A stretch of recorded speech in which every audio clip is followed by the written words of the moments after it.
So it's not like it's the big level 6 all in. That's just those orbs spamming out and really chunking out Duosec a little bit more than he was able to counter out. So we do see initiation on the Bubba W. He does get stunned up. Don't Mash Me is going to go in. Ignite is dropped. Exhaust is dropped. We do have Pateau looking to go onto Bubba W here. Is he going to flash it? He flashes it. Pateau flashes forward, gets the red buff tag, looking for all the auto attacks. A flash and a shield of break with Pateau getting the last auto attack for the first blood for the side of Curse Academy. A nice counter play by him. They do not catch Robert Exley. He does run away through the tri-brush, but that is still a good play by Pateau to counter gank that initiation. And just like that, we've got a first blood. We're coming back. Top Second lane, though. blood, Second blood, slicing, one more. dicing. And it's the dice. And the peel. Oh, Duosec going to get jumped on in the mid lane, too, with the on-orange gank. So every lane had a kill. Man, just everybody all over the map there. It's 2 for 1, but you got to give the auto-orange some credit for finishing that off with a kill for the side of Complexity Black. They do have Prolly back in that mid lane, and while Golden Glue did well enough yesterday, you got to look towards Prolly to be kind of the one carrying out this game. Does have the first and only kill for Complexity Black, but a lot of focus there from that jungle getting the kill up. Or down in the bottom lane, kill up top was just a 1v1, so nice job there by Rux. Yep, and with that, every lane is snowballing respectively, but only Prolly coming out ahead. In the mid lane, we do have Pateau taking a bunch of damage. Gets stunned down, they back down, but Robert Exley did not go back to base. He stayed there, farmed an extra wave. We'll be picking up a Vampiric Scepter, while Don't Mash Me does go back to base a little early on. He was pretty low, so picks up a Longsword Potions. Looking for a little bit more sustain in that fight, but oh, just kidding. He picked up a Doran's Blade, so looking for more of the combat stats on that Caitlyn. Yeah, exactly. When you go on Caitlyn, you're talking early game, and you put on a lot of pressure, especially with such a huge range advantage over Sivir. So that's going to make it a lot more aggressive, like you said, in lane, but Sivir is building a little bit more towards that late game, towards that big first item, which will probably be a Bloodthirster. Or, you know, the Infinity Edge rush has kind of faded out from what I've been seeing lately. No one really builds the Infinity Edge first on Caitlyn and goes for the Shiv or anything like that crazy. Well, I mean, you win team fights, but you kind of lose your lane. Yeah, you just give up all forms of sustain, so looking for that lane dominance with the Bloodthirster when she does end up picking it up. Westrice and Rux just going at it up top. He does have the level lead after that first blood. Looking for a ton of damage to trade in on this one. Gonna look for the slice. Gonna get the Ruthless Predator up in time is the question, though. Burnout is available for Westrice. Needs a couple more seconds. Flash forward. Gets the Predator. Gets the Call of the Meek. And Rux going big on the Scorched Earth Renekton against Westrice. I'm sorry. I just didn't know. Rux now 2-0 off of just a 1v1 lane. And that's pretty impressive because, I don't know, at least you rarely see that. Yeah, for the longest time, it's just been passive super tanks farming it up there. Slapping each other. Exactly. And keep in mind, the reason that Shyvana even came about in that top lane was as somewhat of a counter to Renekton. But Rux, man, really running this lane a little bit differently, going extremely aggressive from his early itemization. Doran's Blade, wow. Yeah, Doran's Blade start instead of shield, and not going for that Sunfire rush, going for the aggressive play. He's diving Westrice at level 6. Dominus used to clear out the rest of the wave and to harass Westrice. So that is a snowballing Renekton if I ever seen one. And that just means the top lane is going to be rough for Westrice. So it's probably going to be relegated to losing in CS, losing his turret, just trying to hang on in that lane, build enough tank items to get himself towards the mid game, and maybe be a force to help the rest of his team deal some extra damage. Probably he's not doing all that badly. Does have an amplifying tome and potions above Duosec, his lane opponent, and bottom lane's actually not that bad either. Even though Robert went for a second Doran's Blade, which is an early game item, he does have the early game CS numbers to match that. I thought Rux was going to look to go in again.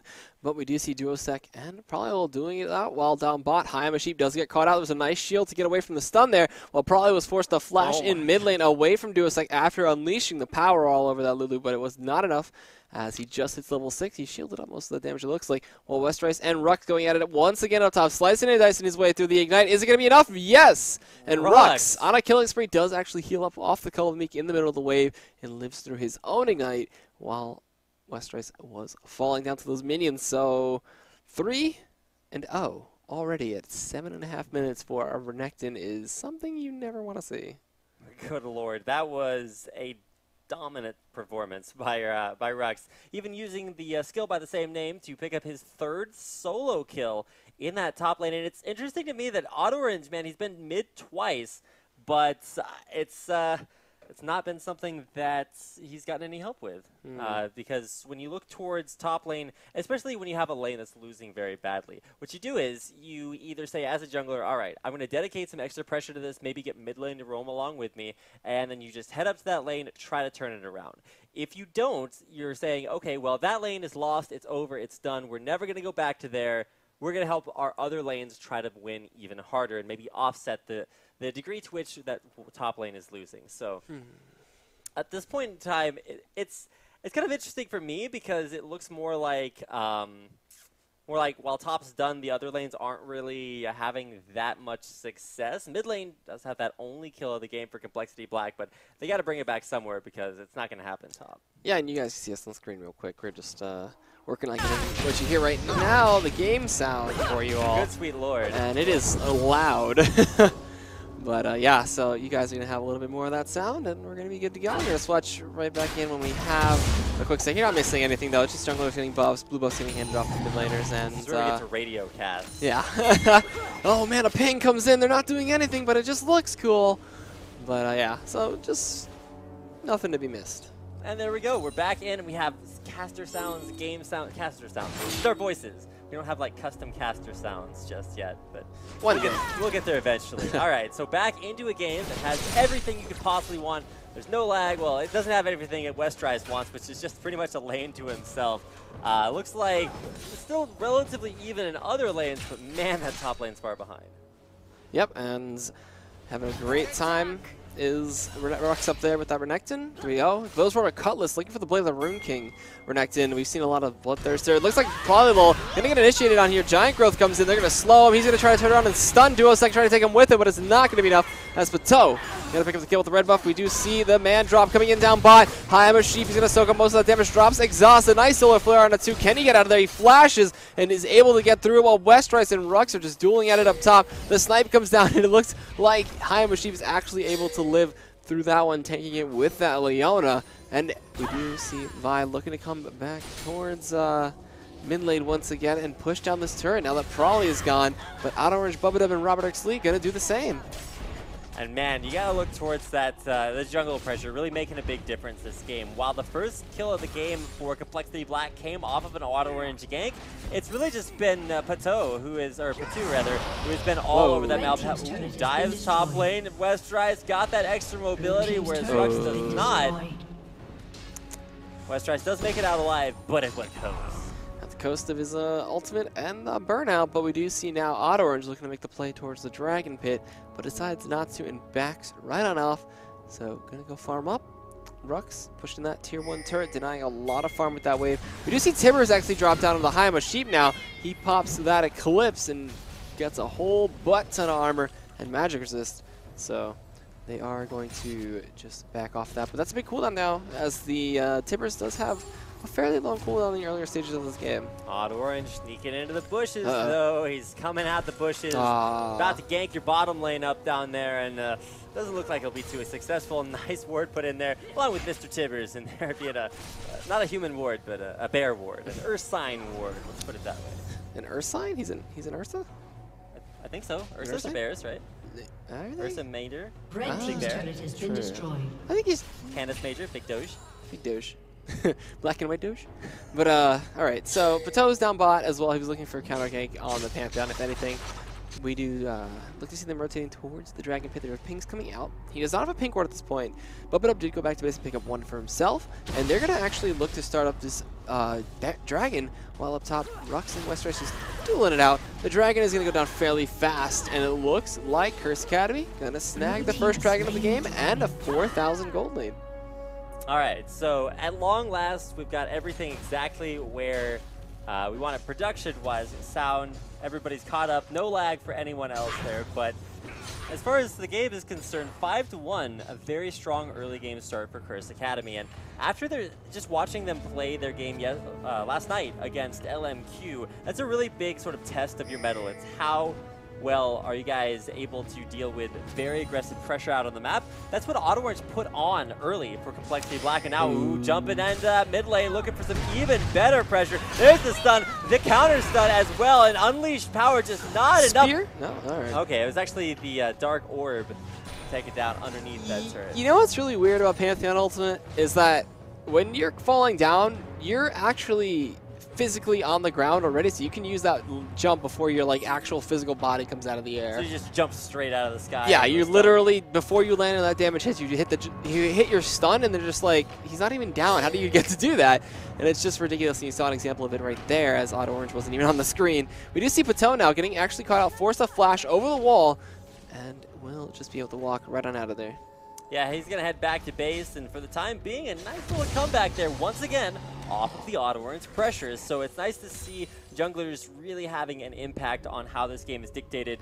Whereas top lane is kind of the opposite of that. There's no jungle pressure at all, just Rux running a train on Westrice. I don't think Westrice really cares too much. He's going to be that giant tank anyway. But down bot, we do see the Solar Flare onto Robert XLE. Everybody's doing a bunch of damage. The Timbers comes in from Bubba, but is it going to be enough? It looks like no. Don't actually be able to pick up that kill. There was an Ignite drop into him, but he's able to run out of there in that turret. Not long for this world, but neither is Bubba, as it's going to be initiation on him by Sheep, who picks up the kill with the Eclipse. The Timbers falls. And that is one dead Annie, and so is that turret.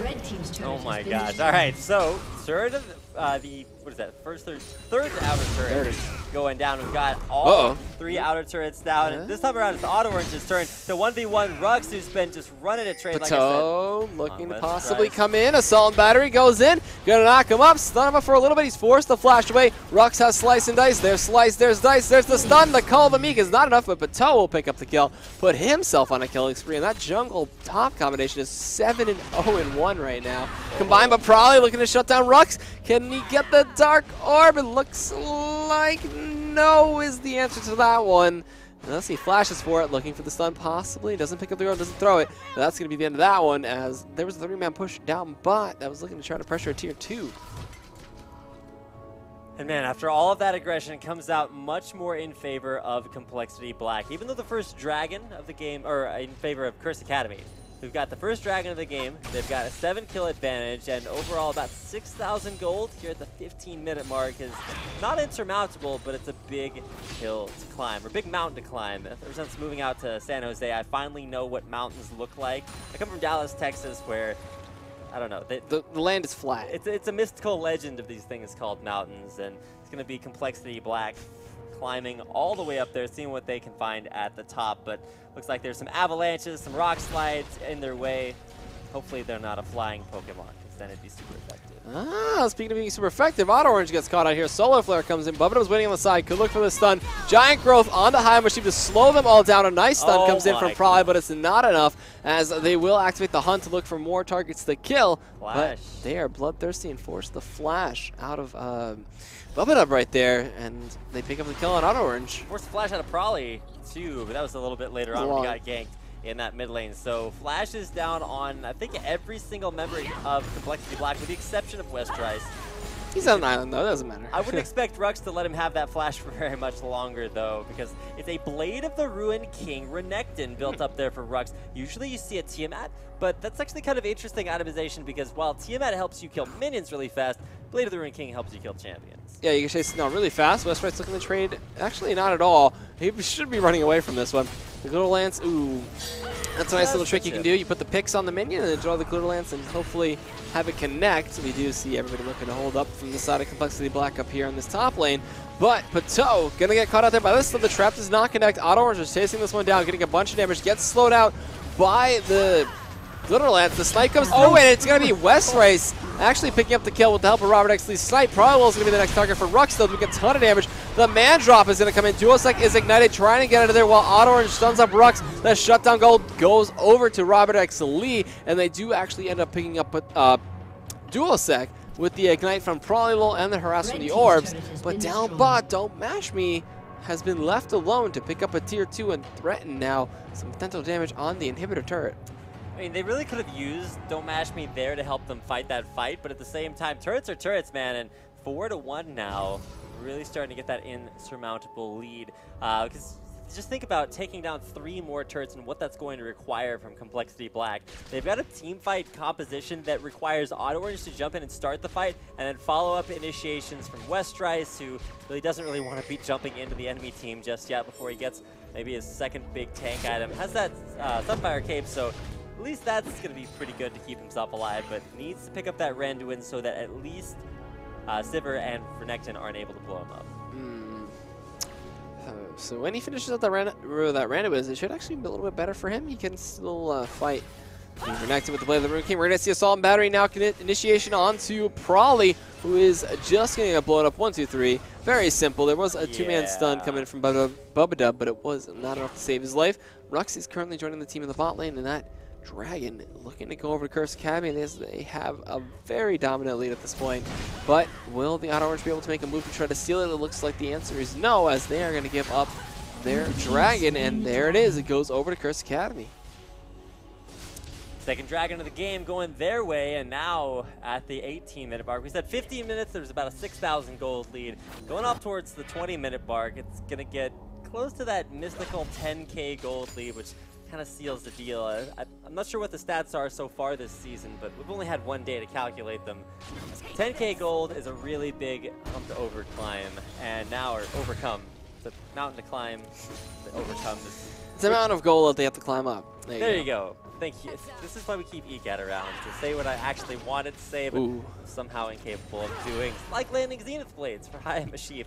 Probably didn't actually want to go that deep underneath turret. No. Right then, there's anti-stun and a lot of damage, so just playing it safe for now. 4 outer turrets down, and second tiers in the mid and top, and there's the engage right onto Auto Orange, blow him apart. We got damage coming in the back onto Don't Mash Me, but he's so tanky there with that giant growth, and now Bubba Dub. Everybody falling down. Prawley, Auto Orange, it's a 3-for-0 exchange. They're not stopping. A nice boomerang blade from downtown gets the double kill for Don't Mash Me. That's going to be a 4-for-none in favor of the side of Curse Academy, who are looking very dominant at this point and completely shutting down Complexity Black. And they're going to look for possibly their first inhibitor turret and or inhibitor of the game, as Westrice cannot hold them off by himself. There is Auto Orange being up with the man drop, if anything. I don't know if he's going to threaten it, though. Westrice does have the Dragon's Descent, but everybody now moving up to zone away Curse Academy from this push. Bubba now having a stun, but cannot find anybody to stun out there. And a really, really good push from Curse Academy, as well as some nice catches. I mean, you can just see that top lane being the focus of that push for Curse Academy means they know where Complexity Black are weakest, and after going 0-4 in lane, it's nice to see Westrice pick up a kill, but I think it's a little bit too late. Curse Academy, they add insult to injury by taking down that blue buff. Won't look for a dragon because, hey, they've already taken all the dragons so far. That's a lot of extra gold that they've been picking up from those dragons. There's the 11,000 gold lead, and Robert X. Lee is going to be a rough item behind. There it is. The PD was picked up. He's not getting a long sword. There's a flash initiation onto Duosector, who flashes away. There was no stun in time from Prawley. There's a giant growth on a Bateau just in case he wants to keep on going in. But nice flash out there by Duosec to stay alive. A little bit preemptive dive there, because you're not going to be able to blow up a Lulu, at least not with this much ability power. Is going to have that giant growth. Wound up using the giant growth a little bit questionably, but hey, everybody stays alive, and that's the way Curse Academy want it. So they defend their second tier, or their first tier mid turret. They defend basically all their first tier turrets, with the one exception of that bottom lane. And the only way that Robert X. Lee was able to push that down was, of course, when the rest of his team was losing the fight elsewhere. So Mashme's Sivir is starting to get to that level, 3-0 and 4, and while the mid lane may be a little bit back and forth, jungle and top are so far ahead for Curse Academy. That top half of the map just has a giant flame mark on it. It's giant. They just pulled out their stamp and they just stamped it on that top half of the map. This is our lane. We go here. No one else. Get out of here. But it's just, they need to start pressuring the inhibitor. They can look to bait out a Baron. They're really strong at this point. You see them clearing out the Baron with a pink board. Time Machine placing those out. And Duosec helping out with his own right there. It looks like they're trying to bait it out. It looks like they want to force a fight because they know that they're very strong. There's going to be an initiation onto Westrice, who was actually forced to flash out. A nice stun from Prawley onto High Machine, but it's just not enough for anybody to actually engage, as High Machine is very tanky at this point. But here comes the Dragon initiation, as it looks like Curse Academy want to be able to finish this one off very quickly. And with the Auto Orange kind of around, if he does time this ultimate right, it potentially could be really bad for Curse Academy. Pantheon's got the man jump. Is he going to go in for it? No. It's the perfectly timed Baron. Even better timed Smite there. Curse Academy grabbed the first Baron buff of the game at 22.5 minutes. really strong at this point. They have that nice 11-kill lead. They have a 4-1 Renekton, play of the Rune King, 5-1 jungle, going a little bit carry there. He's got the blade, he's got the brutalizer, excuse me, for some extra damage, and still the 304. Don't mash me, surprisingly, on that Sivir, having a really good showing against Robert X. Lee. Yeah, Mash me having a great game. The bottom lane, the upper lanes, top and jungle rather.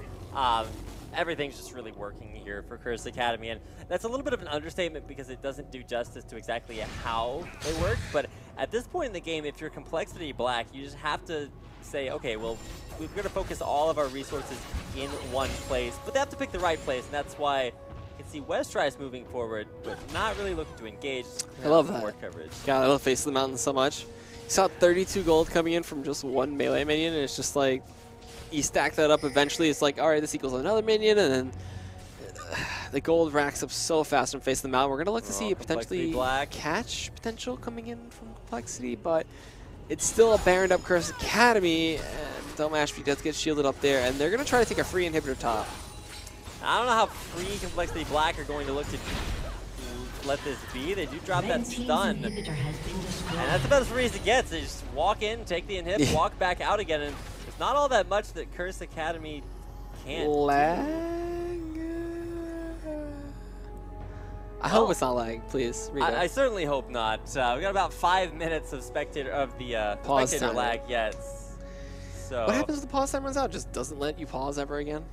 Actually, there's a couple of different ways, and I think they might have changed that, but back in my day, it used to be that the counter would count down, and when it got to 5 minutes, it would turn yellow. When it got to 1 minute, it would turn red, and then it would actually it would stay red, but it would start counting into the negative numbers. It used to be that it started counting back up at the end, and there's just weird stuff all over the place with timers, but it does look like everything we're good.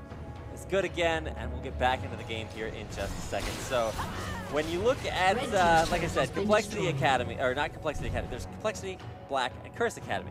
Curse Academy actually having a pretty good game so far, I think that's safe to say, but I don't know, Complexity Black, they really need to make their stand, maybe have a Fnatic push really work out, but instead, they have the exact opposite happen as Batu starts the fight. There's no way Robert X. could get away with that one, even with Flash and Barrier and the 90 caliber in the right direction. That's a nice pick off there, Batu using that. Batu, I don't know, it's Batu using that via Assault and Battery. They're going to look to catch him, bump it up now. They cannot disengage from this from the side of Complexity Black, and that is going to be everyone getting chased down. Rush is going through the entire back line at this point. Giant Throw comes in, it's just not enough to stop everybody. Bateau getting ignited, getting Unleash Power on him and tanking through all of that one. This is Mikhail's Crucible to keep Don't Mash Me alive, and this could actually be close to being game. 20 seconds left on two of the bigger members on the side of Complexity Black.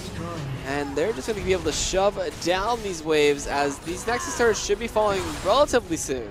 Yeah, minions cleared out there, but with respawn's actually pretty short, won't be able to finish the game off just yet. Rux does make that slice through the wall, which is a pretty easy thing to fail, so nice to see him having the mechanics to get out of the base alive along with the rest of Curse Academy. And so Complexity Black, they have their backs up against the wall, and not a whole lot of walls left.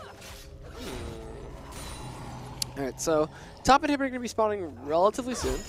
We do have, you know, the bot inhibitor turret still alive, so we could look to see them rotate for that one, or they could just look to ride the wave of super minions and just push down with those and try to get the Nexus turrets, or just, you know, keep pushing bot and let the other waves do their thing with those super minions. But either way, this is a fairly new roster from the side of Curse Academy, and they're having a really strong showing against Complexity Black, who have actually been around for a while. Coming into tonight, we talked about the idea of having new rosters and new players to start off this season. And while yesterday, Complexity Black actually picked up the very first win for any team of Season 2 of NACL, looks like they're having a little bit of a rougher time here tonight. So we have the team that won yesterday in a losing position now, and the team that actually lost yesterday versus LMQ, Curse Academy, looking very, very strong. And keep in mind, while we do have a completely new roster for Curse Academy, this is the roster they're sticking with. They've got starters in every position, whereas with Broken Shard in Israel, Auto Orange subbing in, you know, he has 0-4 as his score, but those 4 assists are really a lot bigger than they seem, because he helped get the first 2 kills of the game for Complexity, and he's been involved in 4 out of 5. So a lot of good kill contribution. It's just the bottom lane difference right now. It's huge. Top lane too, I guess. It's not even CS, it's just the kills that are just snowballing Curse Academy here. And 3 items completed on Sivir, very dangerous at this point, is still working on that PD is Robert Ixley. Zenith Blade comes in over the wall, looks for Bubba. It actually just tips the Solar Flare. There's a giant growth in. I don't know who that hit. Duosec gonna try to help out his team, but Pateau actually going in, does go unstoppable, does take down Prawley, taking him a ton of damage. Auto Orange cannot kill him in time. Pateau will pick up the double, looking for the triple, but no. Duosec's gonna pick up that one, gets the shut off. The snipe comes in from Robert XLE, and that will be them backing out, actually. That was a good hold from a bit of a misengage there from I'm a Sheep, but I think Rux is calling for this inhibitor turret to go down in the bot lane. Robert X is going to do his best to hold this one off. It looks like he actually might be able to. Slicing and dicing his way in, though, is a Rux. They cannot connect to the Glitter Lance, and they are having a tough time sticking onto Robert X Lee right now, who is juking away very well. And that dive kind of went a little bit in favor of Complexity Black, even though they lost that last inhibitor turret. I mean, that's a little bit of a questionable way to put it. While it does look like Complexity Black are able to hang on just a little bit longer. Just a little bit. they've got a half-health Steve there left in their base, the last lone Nexus turret. That's what we've, the affectionate name we have given him while he is alive, yes. We're going to have to pay attention to Steve, want him to stay around as long as possible if you're a Complexity Black fan, but if you guys are Curse Academy fans after watching them play last night, it's going to be an awesome game to see them close out. They just have to be a little bit more careful about it. They did trade that a little bit unoptimally, but coming back out of base with just about every item you could possibly want. We have the makings of a Zephyr in the item coffers there for Don't Mash Me. We'll see if he can get that completed. Not even selling boots for that one, too, which is pretty cool. So just going to flat out build that item. Not look for GA, not for look for anything defensive in a Banshee's Veil or, you know, the GA, like I said before. There's actually an initiation coming in for Complexity Black. They are going to send Westeros and the Auto Orange into this one. They do get a Zenith Blade in, though, from Hayam a Sheep. He's zoning everyone away using Exhaust while Rux is on the back line with Pateau. Going to look for the Vaultbringer, but no, it's going to get him in range for an auto attack, and he's going to pick up the kill. He's out a double kill, looking for possibly the triple. Auto Orange is going to be the target. He flashes over the wall, slicing. He does not get the dice, but a flash from Hayam a Sheep, and the surrender vote comes through. Auto Orange looking to not die here. Does not want to ruin the KDA, and he is able to live, but that is going to be game 1 over to the side of Curse Academy over Complexity Black.